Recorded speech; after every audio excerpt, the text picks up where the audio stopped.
Sisters అందరికీ నమస్కారం. ఈరోజు అంగన్వాడీ వార్తలకి స్వాగతం. ఇంకా ఎవరైనా సబ్స్క్రైబ్ చేసుకోకపోతే వెంటనే సబ్స్క్రైబ్ చేసుకోండి. వీడియోస్ అయితే లైక్ చేస్తుండండి. ఈ వీడియోలో కొన్ని అంగన్వాడీ న్యూస్ అయితే చూద్దాం.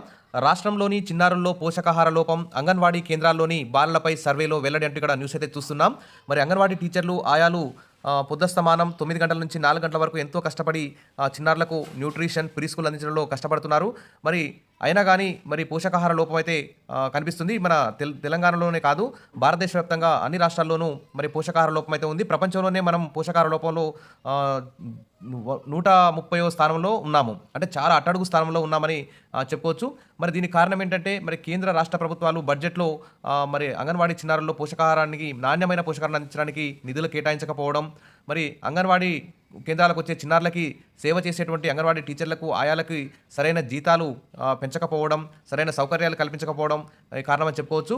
ముఖ్యంగా మరి అంగన్వాడీ కేంద్రాల్లో మెనూ అయితే చేంజ్ చేయాల్సిన అవసరం ఉంది. మెనూ బిల్లులు కూడా పెంచాల్సిన అవసరం ఉంది.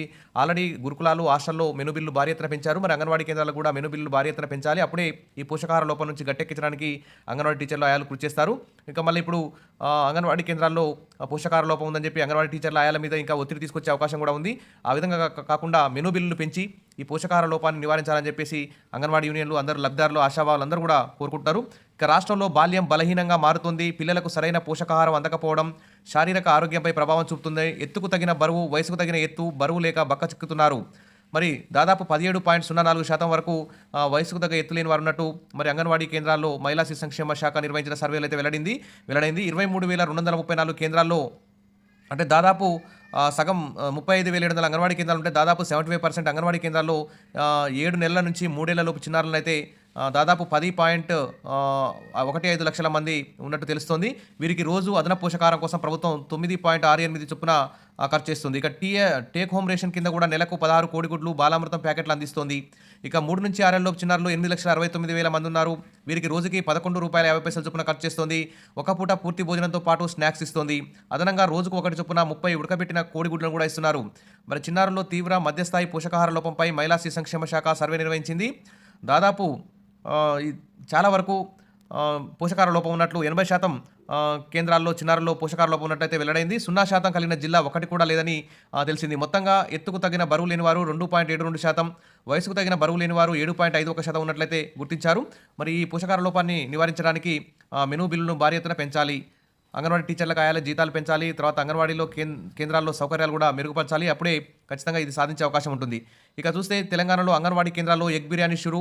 చిన్నారులకు ఇక వారానికి 2 సార్లు, మరి తెలంగాణలో మరి 2 సార్లు అంగన్వాడీ కేంద్రాలకు వచ్చే చిన్నారులకి ఎగ్ బిర్యానీ పెట్టాలని చెప్పేసి ఇవాళ ప్రారంభించడం జరిగింది. సంబంధిత మంత్రి సీతక్క వారానికి 1-2 సార్లైన పిల్లలకు రుచి కోసం ఎగ్ బిర్యానీ పెట్టాలన్న మెనూ అమల్లోకి అయితే వచ్చింది. ఇవాటి నుంచి ఆయా కేంద్రాల్లోనే ఎగ్ బిర్యానీ వనరున్నారు. ఇవాళ అంగన్వాడీ కేంద్రాల ఆధ్వర్యంలో అమ్మ మాట, అంగన్వాడీ బాట కార్యక్రమాన్ని కూడా భారీ ఎత్తున నిర్వహించారు. ఇక్కడ అధికారులు అంగన్వాడీ కేంద్రాల్లో అంగన్వాడీ టీచర్లు, ఆయాలు చిన్నారులకి ఎగ్ బిర్యానీ ఇక్కడ వడ్డిస్తున్నటువంటి దృశ్యం మనకి ఇక్కడ కనిపిస్తుంది. ఇది అంగన్వాడీ కేంద్రాల్లో సక్రమంగా అమలు కావాలంటే సక్రమంగా మెనూ బిల్లులు అన్నీ కూడా సక్రమంగా విడుదల చేయాలి. అప్పుడు ఖచ్చితంగా ఈ అంగన్వాడీ కేంద్రాల్లో ఎగ్ బిర్యానీ సక్సెస్ అయ్యే అవకాశం అయితే ఉంది. ఇంకా చూస్తే చిన్నారులను అంగన్వాడీల్లో చేర్పించాలి. మరి ప్రైవేట్ కాన్వెంట్ స్కూళ్ళకి పంపి డబ్బులు వేస్ట్ చేసుకోవడం కంటే చిన్నారులందరినీ కూడా అంగన్వాడీ కేంద్రాల్లో చేర్పించడం ద్వారా మరి డబ్బులు ఆదా చేసుకోవచ్చు అంటూ ఇక్కడ కలెక్టర్ అయితే పిలుపునిచ్చారు. అమ్మ మాట, అంగన్వాడీ బాట కార్యక్రమంలో ఇక్కడ కలెక్టర్ గారు ఇలా త్రిపాఠి, నల్గొండ జిల్లా కలెక్టర్ గారు మరి గర్భిణీలు, బాలింతలు, 5 ఏళ్ల పిల్లలు అంగన్వాడీ కేంద్రాల్లో పేర్లు నమోదు చేసుకోవాలని తెలిపారు.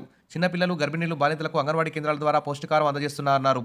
ఈ నెల 10 నుంచి 17 వరకు అమ్మ మాట, అంగన్వాడీ బాట కార్యక్రమం కొనసాగుతుందని ఇక్కడ కలెక్టర్ అయితే తెలిపారు. విద్యార్థులను సంఖ్య పెంచే విధంగా అంగన్వాడీ టీచర్లు, ఆయాలు, మహిళా సంఘాలు అందరూ కూడా కృషి చేయాలని చెప్పేసి కోరారు. అదేవిధంగా ఈ నెల 12, 13 టీచర్లు, తల్లిదండ్రులతో మెగా సమావేశాలు నిర్వహించాలని కూడా కలెక్టర్ గారు తెలిపారు. ఇక పండగ వాతావరణంలో పాఠశాలల పునఃప్రారంభోత్సవం అంటూ ఇక్కడ కలెక్టర్ నారాయణ రెడ్డి గారు అయితే, రంగారెడ్డి జిల్లా కలెక్టర్ నారాయణ రెడ్డి అయితే ఇక్కడ ఆదేశించారు. ఇక స్కూళ్ళు కానీ అంగన్వాడీ కేంద్రాల పునఃప్రారంభోత్సవం అయితే పండగ వాతావరణంలో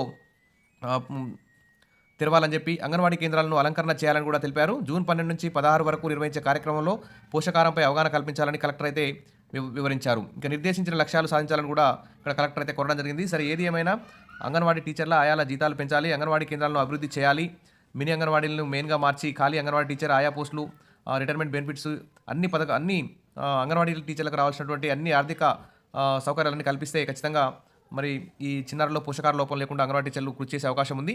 విష్ ఆల్ ద బెస్ట్. మరిన్ని అప్డేట్స్ కోసం మన ఛానల్ని ఫాలో అవుతుండండి. వీడియోస్ అయితే లైక్ చేయండి. Thank you.